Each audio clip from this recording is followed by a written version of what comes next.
Establishment कहां neutral हुई है? अब मुझे ये बताइए कि इस वक्त एस्टेब्लिशमेंट 2 सूबों में रह गई है सिर्फ। वो 17 सीटें जो इमरान खान जीतता था, इमरान खान जीता है, वो सीटें एस्टेब्लिशमेंट तोहफे में दिया करती थी। ये जो नवानी की सीट है, ये डंडियाल की सीट है, ये वो सीटें हैं जो पीपल पार्टी को तोहफे में देती थी, पीपल पार्टी जीत जाती थी।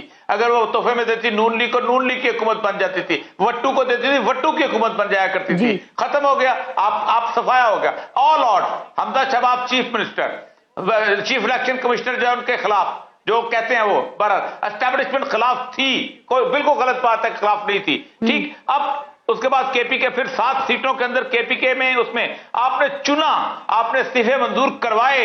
7 सीटें वो थी जो कमजोर 3 सीटें थी, 7 सीटों में वो जीत गया। आपकी सारी की सारी प्लानिंग, आपकी प्री पोल रिगिंग, वो तमाम लेकिन औरिया साहब ये जो सारा बोझ आप बता रहे हैं वो तो नई क़यादत के ऊपर तो नहीं है, अब तो क़यादत तब्दील है ना। मैं पुरानी एस्टेब्लिशमेंट की इस वक्त बात नहीं करी। आपके नजदीक अभी भी आप समझते हैं कि एस्टेब्लिशमेंट गैर सियासी नहीं हुई है या नहीं है?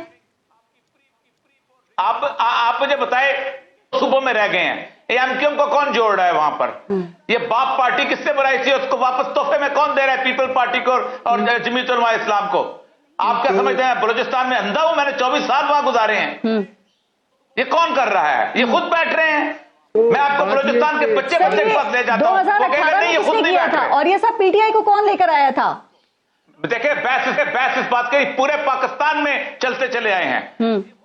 सबसे ज्यादा मुझे बताइए, नवाज शरीफ से ज्यादा एस्टेब्लिशमेंट किसी के साथ थी? जनरल ने यह कहा था कि मेरी उम्र भी आपको लग जाए, उम्र भी लग जाए, बाकी तो छोड़ दें। इस वक्त बहस इमरान खान की नहीं है, सबकी बहस है। मैं कोई इमरान खान की पार्टी का बताऊं?